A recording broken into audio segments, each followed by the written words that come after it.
Welcome to mega 9 TV. నేను మీ జనని. తిరుపతి జిల్లా కేంద్రంలో మినరల్ వాటర్ ప్లాంట్లు పుట్టగొడుగుల్లా పుట్టుకొస్తున్నాయి. ప్యూరిఫై వాటర్ పేరుతో కొందరు సాధారణ నీటిని సరఫరా చేస్తూ ప్రజలను మోసం చేస్తున్నారు. నిబంధనలకు విరుద్ధంగా ప్లాంట్లను నిర్వహిస్తున్నా సంబంధిత అధికారులు మాత్రం తమకేమి పట్టనట్లుగా వ్యవహరిస్తున్నారు. తిరుపతిలో మినరల్ పేరుతో సాగుతున్న జనరల్ వాటర్ దందాపై మెగా 9 స్పెషల్ స్టోరీ.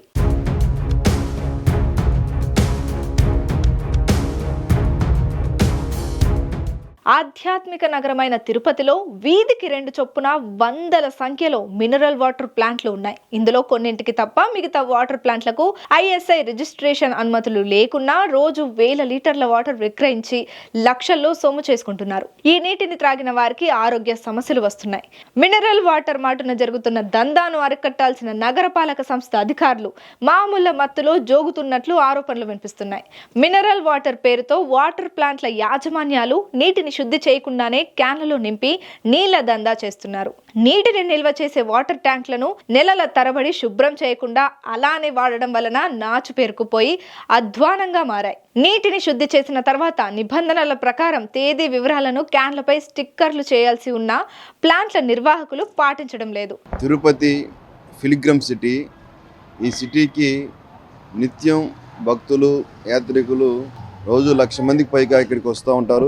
ఇక్కడ స్థానికంగా ఉన్న వాళ్ళతో కలిపి దాదాపు లక్షలాది మందికి ఈరోజు నీటి సమస్య అనేది తీవ్రంగా ఉంది. దీన్ని అదునుగా భావించి కొంతమంది వాటర్ ప్లాంట్లను కుప్పలు తెప్పలుగా ప్రతి వీధిలో ప్రతి సందులో ఎక్కడ చూసినా ఈరోజు 2-3 వాటర్ ప్లాంట్లు ఈరోజు పుట్టుకొస్తున్న పరిస్థితి ఉంది. ఈ వాటర్ ప్లాంట్లు కూడా ఈరోజు గతంలో చూస్తే ఒక నీట్గా శుభ్రం చేసి దాన్ని అందించేవాళ్ళు. వాటిని శుభ్రం చేసి ఇటు అందించే పరిస్థితి లేదు. నెలల తరబడైనా ట్యాంకర్లు క్లీన్ చేసే పరిస్థితి లేకుండా అని చెప్పి ఉంది. కనీసం బ్లీచింగ్ కూడా చల్లే పరిస్థితిలో లేదు. కెమికల్స్ టేస్ట్ రావడం కోసం కెమికల్స్ ఏదో కొన్ని రకాలైన కెమికల్స్ వాడడం, ఆ కెమికల్స్ కలిపిన దాన్ని ఈరోజు బాటిల్లో పోసి క్యాన్లలో పోసి విక్రయిస్తున్న పరిస్థితి ఉంది.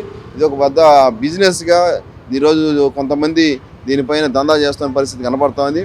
దీనిపైన చర్యలు తీసుకోవాల్సిన మున్సిపల్ యంత్రాంగం పూర్తిగా కూడా చేతులెత్తేసి ఈరోజు మాకే సంబంధం అన్న విధంగా ఈరోజు మున్సిపల్ అధికారులు వ్యవహరిస్తున్న పరిస్థితి కనబడుతుంది.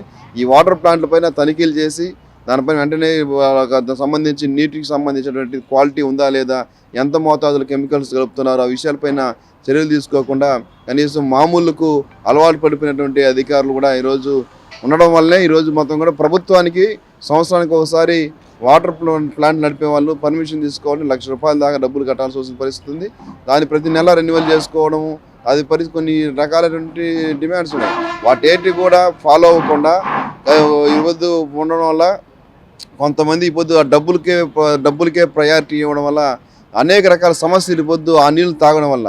వాటర్ ప్లాంట్ వద్ద అర్హత గల ల్యాబ్ టెక్నీషియన్ ఉండి రోజు నీటిని పరీక్షించి ఎంత మోతాదులో మినరల్స్ ఉన్నాయో పరిశీలించాలి. పరీక్షించిన తర్వాత నీటిని సరఫరా చేయాలి. కానీ ఇవేమీ లేకుండా కొందరు అపరిశుభ్రమైన నల్లాల ద్వారా వచ్చే నీటిలో రుచికరమైన కెమికల్స్ కలిపి నీళ్లు సరఫరా చేస్తూ ప్రజల ఆరోగ్యంతో చెలగాటం ఆడుతున్నారు.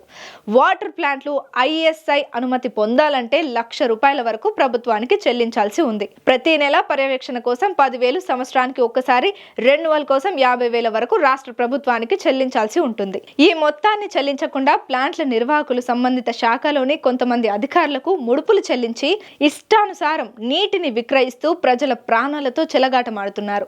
అధికారులు స్పందించి వాటర్ ప్లాంట్లను తనిఖీ చేసి నిబంధనలకు విరుద్ధంగా నిర్వహిస్తున్న ప్లాంట్లపై చర్యలు తీసుకొని ప్రజల ఆరోగ్యాన్ని కాపాడాలని స్థానికులు కోరుతున్నారు. తిరుపతి నగరంలో తాగునీటి వ్యాపారాన్ని ఎంచుకొని ప్రజల ప్రాణాలని ఈరోజు గాలిలో కలిపేటువంటి వాటర్ ప్లాంట్ల నిర్వాహకం తిరుపతిలో స్పష్టంగా కనపడుతోంది. తిరుపతిలో పుట్టగొడుగులో ఉన్నటువంటి వాటర్ ప్లాంట్ల నిర్వహణ చూస్తే వాటర్ ప్లాంట్లు ట్రాక్టర్ల ద్వారా క్యాన్ల ద్వారా మొత్తం ఇంటింటికి సరఫరా చేయడం స్వచ్ఛంగా ఉందని చెప్తున్నారు.